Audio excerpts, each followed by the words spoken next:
ಸುತ್ತಮುತ್ತ ಈಗ ಎನ್ಐಎ ತನಿಖೆ ಚುರುಕುಗೊಳಿಸಿದೆ. ಎನ್ಐಎ ಈಗಾಗಲೇ ತನಿಖೆಯನ್ನ ಆರಂಭಿಸಿದೆ. ಈ ಘಟನಾ ಸ್ಥಳದಲ್ಲಿ ಎನ್ಐಎ ಟೀಮ್ ಪರಿಶೀಲನೆಯನ್ನ ನಡೆಸೋದಕ್ಕೆ ಆರಂಭ ಮಾಡಿದೆ. ಎನ್ಐಎಯ ವಿಶೇಷ ತನಿಖಾ ತಂಡದಿಂದ ಶೋಧ ಕಾರ್ಯವನ್ನು ನಡೆಸಲಾಗ್ತಾ ಇದೆ. ಐತಿಹಾಸಿಕ ಕೆಂಪುಕೋಟೆಯ ಬಳಿ ನಡೆದಂತ ಈ ಭೀಕರ ಕಾರು ಸ್ಫೋಟ, ಮೃತರ ಸಂಖ್ಯೆ 13ಕ್ಕೆ ಏರಿಕೆಯಾಯಿತು. ಈ ನಡುವೆ ಅಮೋನಿಯಂ ನೈಟ್ರೇಟ್ ಬಳಸಿದ್ದಾರೆ ಅನ್ನೋದು ಕೂಡ ಗೊತ್ತಾಗಿದೆ. ಬಾಂಬ್ ಸ್ಫೋಟ ಹಾಗೂ ಉಗ್ರ ಕೃತ್ಯ ಅನ್ನುವಂಥದ್ದನ್ನ ಎಫ್ಐಆರ್ ಅಲ್ಲೂ ಕೂಡ ಈಗಾಗಲೇ ದಾಖಲು ಮಾಡಿಕೊಳ್ಳಲಾಗಿದೆ. ಉಗ್ರವಾದದ ಪ್ರಕರಣ ಆಗಿರೋದ್ರಿಂದ ತನಿಖೆಗೆ ಎನ್ಐಎ ಈಗ ಆಗಮಿಸಿರೋದು. ಶೋಧ ಕಾರ್ಯವನ್ನ ಕೂಡ ಎನ್ಐಎ ತನಿಖಾ ತಂಡ, ವಿಶೇಷ ತನಿಖಾ ತಂಡ ನಡೆಸ್ತಾ ಇದೆ ಅನ್ನುವಂತ ಮಾಹಿತಿ. ಕೆಂಪುಕೋಟೆಯ ಸುತ್ತಮುತ್ತ ಎನ್ಐಎ ಈಗ ಶೋಧ ಕಾರ್ಯವನ್ನ ಆರಂಭಿಸಿದೆ. ವಿಶೇಷ ತನಿಖಾ ತಂಡ ಶೋಧ ಕಾರ್ಯವನ್ನ ನಡೆಸ್ತಾ ಇದೆ ಅನ್ನುವಂತಹ ಮಾಹಿತಿ ಇದೆ. ಡೀಟೇಲ್ಸ್ ಅನ್ನ ನಮ್ಮ ಪ್ರತಿನಿಧಿ ರಂಜಿತ್ ನೇರ ಸಂಪರ್ಕದಲ್ಲಿದ್ದಾರೆ. ರಂಜಿತ್, ಉಗ್ರ ಕೃತ್ಯ ಆಗಿರೋದ್ರಿಂದ ಈಗ ಎನ್ಐಎ ಎಂಟ್ರಿ ಕೊಟ್ಟಾಗಿದೆ. ಎನ್ಐಎ ಎಂಟ್ರಿ ಕೊಟ್ಟ ನಂತರದಲ್ಲಿ ಶೋಧ ಕಾರ್ಯ ಕೂಡ ಆರಂಭ ಆಗಿದೆ ಅನ್ನುವಂತ ಮಾಹಿತಿ. ಅದ್ರ ಬಗ್ಗೆ ಡೀಟೇಲ್ಸ್ ಅನ್ನ ಕೊಡೋದಾದ್ರೆ ರಂಜಿತ್.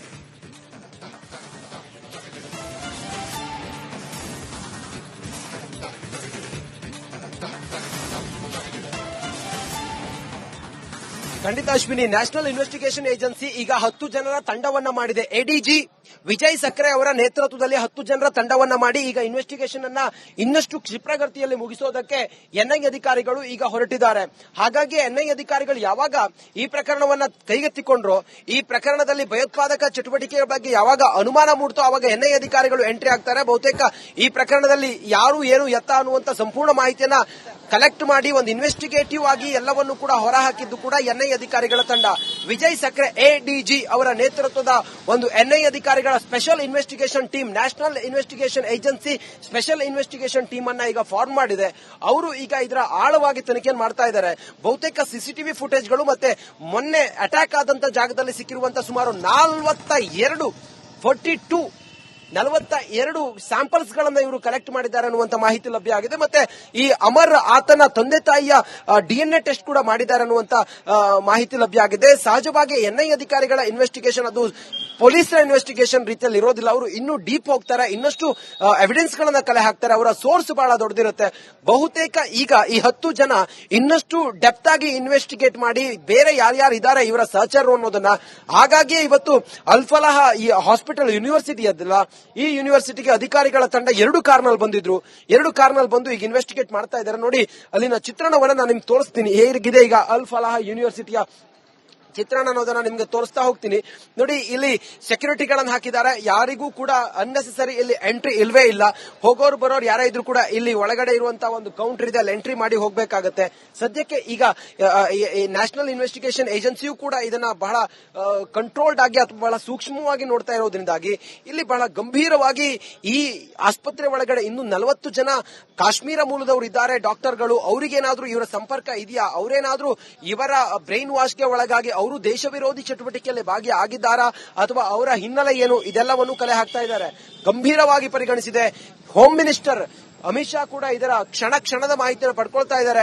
ನೀವಾಗಲೇ ಹೇಳಿದಾಗೆ ಸಿಸಿಎಸ್ ಮೀಟಿಂಗ್ ಕೂಡ ಇವತ್ತು ಸಂಜೆ 5:00 ಪ್ರಧಾನಿ ನರೇಂದ್ರ ಮೋದಿ ಅವರು 3 ನಮ್ಮ ಸೇನಾ ಮುಖ್ಯಸ್ಥರ ಜೊತೆಗೆ ಮೀಟಿಂಗ್ ಅನ್ನ ಮಾಡ್ತಾ ಇದ್ದಾರೆ. ಬಹುತೇಕ ಎನ್ಐಎ ಸೇರಿದಂತೆ, ಫಾರೆನ್ಸಿಕ್ ಸೇರಿದಂತೆ, ಏನು ಟೆಕ್ನಿಕಲ್ ಸಿಬ್ಬಂದಿ ಸೇರಿದಂತೆ ಯಾರ್ಯಾರು ಭದ್ರತಾ ಸಂಪುಟ ಏನಿದೆ ಅವರೆಲ್ಲರೂ ಕೂಡ ಇದರಲ್ಲಿ ಭಾಗಿಯಾಗ್ತಾರೆ. ಭದ್ರತಾ ಯುನಿಟಿಯ ಮೀಟಿಂಗ್ ಅನ್ನ ಮಾಡ್ತಾ ಇದ್ದಾರೆ. ಈ ಸಿಸಿಎಸ್ ಸಭೆ ಬಹಳ ನಿರ್ಣಾಯಕ ಸಭೆ ಇದು. ಯಾಕಂತ ಹೇಳಿದ್ರೆ ಈ ಹಿಂದೆ ಬಾಲಾಕೋಟ್ ನಾವು ಸರ್ಜಿಕಲ್ ಸ್ಟ್ರೈಕ್ ಮಾಡಿದ್ವಲ್ಲ, ಪುಲ್ವಾಮಾ ಅಟ್ಯಾಕ್ ಆದಾಗ, ಅದಾದ ನಂತರ ಸುತ್ತಮುತ್ತ ಈಗ ಎನ್ಐಎ ತನಿಖೆ ಚುರುಕುಗೊಳಿಸಿದೆ. ಎನ್ಐಎ ಈಗಾಗಲೇ ತನಿಖೆಯನ್ನ ಆರಂಭಿಸಿದೆ. ಈ ಘಟನಾ ಸ್ಥಳದಲ್ಲಿ ಎನ್ಐಎ ಟೀಮ್ ಪರಿಶೀಲನೆಯನ್ನ ನಡೆಸೋದಕ್ಕೆ ಆರಂಭ ಮಾಡಿದೆ. ಎನ್ಐಎಯ ವಿಶೇಷ ತನಿಖಾ ತಂಡದಿಂದ ಶೋಧ ಕಾರ್ಯವನ್ನ ನಡೆಸಲಾಗ್ತಾ ಇದೆ.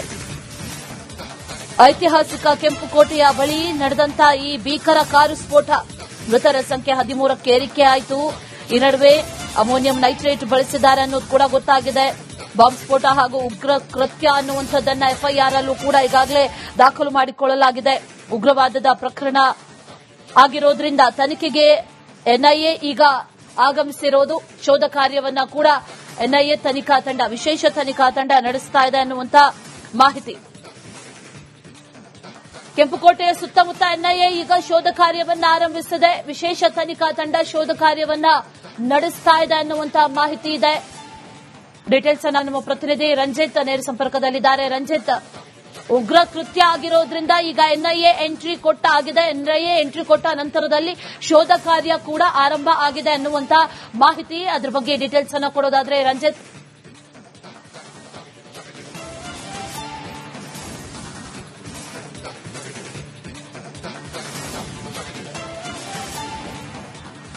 ಖಂಡಿತ ಅಶ್ವಿನಿ, ನ್ಯಾಷನಲ್ ಇನ್ವೆಸ್ಟಿಗೇಷನ್ ಏಜೆನ್ಸಿ ಈಗ 10 ಜನರ ತಂಡವನ್ನ ಮಾಡಿದೆ. ಎಡಿಜಿ ವಿಜಯ್ ಸಕ್ರೆ ಅವರ ನೇತೃತ್ವದಲ್ಲಿ 10 ಜನರ ತಂಡವನ್ನ ಮಾಡಿ ಈಗ ಇನ್ವೆಸ್ಟಿಗೇಷನ್ ಅನ್ನ ಇನ್ನಷ್ಟು ಕ್ಷಿಪ್ರಗತಿಯಲ್ಲಿ ಮುಗಿಸೋದಕ್ಕೆ ಎನ್ಐ ಅಧಿಕಾರಿಗಳು ಈಗ ಹೊರಟಿದ್ದಾರೆ. ಹಾಗಾಗಿ ಎನ್ಐ ಅಧಿಕಾರಿಗಳು ಯಾವಾಗ ಈ ಪ್ರಕರಣವನ್ನ ಕೈಗೆತ್ತಿಕೊಂಡ್ರು, ಈ ಪ್ರಕರಣದಲ್ಲಿ ಭಯೋತ್ಪಾದಕ ಚಟುವಟಿಕೆಯ ಬಗ್ಗೆ ಯಾವಾಗ ಅನುಮಾನ ಮೂಡ್ತೋ ಅವಾಗ ಎನ್ಐ ಅಧಿಕಾರಿಗಳು ಎಂಟ್ರಿ ಆಗ್ತಾರೆ. ಬಹುತೇಕ ಈ ಪ್ರಕರಣದಲ್ಲಿ ಯಾರು ಏನು ಎತ್ತ ಅನ್ನುವಂತ ಸಂಪೂರ್ಣ ಮಾಹಿತಿಯನ್ನ ಕಲೆಕ್ಟ್ ಮಾಡಿ ಒಂದು ಇನ್ವೆಸ್ಟಿಗೇಟಿವ್ ಆಗಿ ಎಲ್ಲವನ್ನು ಕೂಡ ಹೊರಹಾಕಿದ್ದು ಕೂಡ ಎನ್ಐ ಅಧಿಕಾರಿಗಳ ತಂಡ. ವಿಜಯ್ ಸಕ್ರೆ ಎಡಿಜಿ ಅವರ ನೇತೃತ್ವದ ಒಂದು ಎನ್ಐ ಅಧಿಕಾರಿಗಳ special investigation team, national investigation agency special investigation team ಅನ್ನ ಈಗ ಫಾರ್ಮ್ ಮಾಡಿದೆ. ಅವರು ಈಗ ಇದರ ಆಳವಾಗಿ ತನಿಖೆಯನ್ನು ಮಾಡ್ತಾ ಇದ್ದಾರೆ. ಬಹುತೇಕ ಸಿಸಿಟಿವಿ ಫುಟೇಜ್ಗಳು ಮತ್ತೆ ಮೊನ್ನೆ ಅಟ್ಯಾಕ್ ಆದಂತ ಜಾಗದಲ್ಲಿ ಸಿಕ್ಕಿರುವಂತಹ ಸುಮಾರು 42 ಸ್ಯಾಂಪಲ್ಸ್ ಗಳನ್ನ ಇವರು ಕಲೆಕ್ಟ್ ಮಾಡಿದ್ದಾರೆ ಅನ್ನುವಂತ ಮಾಹಿತಿ ಲಭ್ಯ ಆಗಿದೆ. ಮತ್ತೆ ಈ ಅಮರ್ ಆತನ ತಂದೆ ತಾಯಿಯ ಡಿಎನ್ಎ ಟೆಸ್ಟ್ ಕೂಡ ಮಾಡಿದ್ದಾರೆ ಅನ್ನುವಂತ ಮಾಹಿತಿ ಲಭ್ಯ ಆಗಿದೆ. ಸಹಜವಾಗಿ ಎನ್ಐ ಅಧಿಕಾರಿಗಳ ಇನ್ವೆಸ್ಟಿಗೇಷನ್ ಅದು ಪೊಲೀಸರ ಇನ್ವೆಸ್ಟಿಗೇಷನ್ ರೀತಿಯಲ್ಲಿ ಇರೋದಿಲ್ಲ. ಅವರು ಇನ್ನೂ ಡೀಪ್ ಹೋಗ್ತಾರೆ, ಇನ್ನಷ್ಟು ಎವಿಡೆನ್ಸ್ ಗಳನ್ನ ಕಲೆ ಹಾಕ್ತಾರೆ. ಅವರ ಸೋರ್ಸ್ ಬಹಳ ದೊಡ್ಡದಿರುತ್ತೆ. ಬಹುತೇಕ ಈಗ ಈ 10 ಜನ ಇನ್ನಷ್ಟು ಡೆಪ್ತ್ ಆಗಿ ಇನ್ವೆಸ್ಟಿಗೇಟ್ ಮಾಡಿ ಬೇರೆ ಯಾರ್ಯಾರು ಇದ್ದಾರೆ ಇವರ ಸಹಚರರು ಅನ್ನೋದನ್ನ, ಹಾಗಾಗಿ ಇವತ್ತು ಅಲ್ಫಲಾಹ ಈ ಹಾಸ್ಪಿಟಲ್ ಯೂನಿವರ್ಸಿಟಿ ಅದಲ್ಲ, ಈ ಯೂನಿವರ್ಸಿಟಿಗೆ ಅಧಿಕಾರಿಗಳ ತಂಡ 2 ಕಾರ್ನಲ್ಲಿ ಬಂದಿದ್ರು. 2 ಕಾರ್ನಲ್ಲಿ ಬಂದು ಈಗ ಇನ್ವೆಸ್ಟಿಗೇಟ್ ಮಾಡ್ತಾ ಇದ್ದಾರೆ. ನೋಡಿ, ಅಲ್ಲಿನ ಚಿತ್ರಣವನ್ನ ನಾನು ನಿಮ್ಗೆ ತೋರಿಸ್ತೀನಿ. ಹೇಗಿದೆ ಈಗ ಅಲ್ಫಲಾಹ ಯೂನಿವರ್ಸಿಟಿಯ ಚಿತ್ರಣ ಅನ್ನೋದನ್ನ ನಿಮ್ಗೆ ತೋರಿಸ್ತಾ ಹೋಗ್ತೀನಿ. ನೋಡಿ, ಇಲ್ಲಿ ಸೆಕ್ಯೂರಿಟಿಗಳನ್ನು ಹಾಕಿದ್ದಾರೆ. ಯಾರಿಗೂ ಕೂಡ ಅನ್ನೆಸೆಸರಿ ಇಲ್ಲಿ ಎಂಟ್ರಿ ಇಲ್ವೇ ಇಲ್ಲ. ಹೋಗೋರು ಬರೋರು ಯಾರೇ ಇದ್ರು ಕೂಡ ಇಲ್ಲಿ ಒಳಗಡೆ ಇರುವಂತಹ ಒಂದು ಕೌಂಟರ್ ಇದೆ, ಅಲ್ಲಿ ಎಂಟ್ರಿ ಮಾಡಿ ಹೋಗ್ಬೇಕಾಗತ್ತೆ. ಸದ್ಯಕ್ಕೆ ಈಗ ನ್ಯಾಷನಲ್ ಇನ್ವೆಸ್ಟಿಗೇಷನ್ ಏಜೆನ್ಸಿಯೂ ಕೂಡ ಇದನ್ನ ಬಹಳ ಕಂಟ್ರೋಲ್ಡ್ ಆಗಿ ಅಥವಾ ಬಹಳ ಸೂಕ್ಷ್ಮವಾಗಿ ನೋಡ್ತಾ ಇರೋದ್ರಿಂದಾಗಿ ಇಲ್ಲಿ ಬಹಳ ಗಂಭೀರವಾಗಿ ಈ ಆಸ್ಪತ್ರೆ ಒಳಗಡೆ ಇನ್ನು 40 ಜನ ಕಾಶ್ಮೀರ ಮೂಲದವರು ಇದ್ದಾರೆ, ಡಾಕ್ಟರ್ಗಳು. ಅವರಿಗೇನಾದ್ರೂ ಇವರ ಸಂಪರ್ಕ ಇದೆಯಾ, ಅವರೇನಾದ್ರೂ ಇವರ ಬ್ರೈನ್ ವಾಶ್ಗೆ ಒಳಗಾಗಿ ಅವರು ದೇಶ ವಿರೋಧಿ ಚಟುವಟಿಕೆಯಲ್ಲಿ ಭಾಗಿಯಾಗಿದ್ದಾರಾ ಅಥವಾ ಅವರ ಹಿನ್ನೆಲೆ ಏನು, ಇದೆಲ್ಲವನ್ನು ಕಲೆ ಹಾಕ್ತಾ ಇದ್ದಾರೆ. ಗಂಭೀರವಾಗಿ ಪರಿಗಣಿಸಿದೆ. ಹೋಮ್ ಮಿನಿಸ್ಟರ್ ಅಮಿತ್ ಶಾ ಕೂಡ ಇದರ ಕ್ಷಣದ ಮಾಹಿತಿಯನ್ನು ಪಡ್ಕೊಳ್ತಾ ಇದ್ದಾರೆ. ನೀವಾಗಲೇ ಹೇಳಿದಾಗೆ ಸಿಸಿಎಸ್ ಮೀಟಿಂಗ್ ಕೂಡ ಇವತ್ತು ಸಂಜೆ 5:00 ಪ್ರಧಾನಿ ನರೇಂದ್ರ ಮೋದಿ ಅವರು 3 ನಮ್ಮ ಸೇನಾ ಮುಖ್ಯಸ್ಥರ ಜೊತೆಗೆ ಮೀಟಿಂಗ್ ಅನ್ನ ಮಾಡ್ತಾ ಇದ್ದಾರೆ. ಬಹುತೇಕ ಎನ್ಐಎ ಸೇರಿದಂತೆ, ಫಾರೆನ್ಸಿಕ್ ಸೇರಿದಂತೆ, ಏನು ಟೆಕ್ನಿಕಲ್ ಸಿಬ್ಬಂದಿ ಸೇರಿದಂತೆ ಯಾರ್ಯಾರು ಭದ್ರತಾ ಸಂಪುಟ ಏನಿದೆ ಅವರೆಲ್ಲರೂ ಕೂಡ ಇದರಲ್ಲಿ ಭಾಗಿಯಾಗ್ತಾರೆ. ಭದ್ರತಾ ಯುನಿಟಿಯ ಮೀಟಿಂಗ್ ಅನ್ನ ಮಾಡ್ತಾ ಇದ್ದಾರೆ.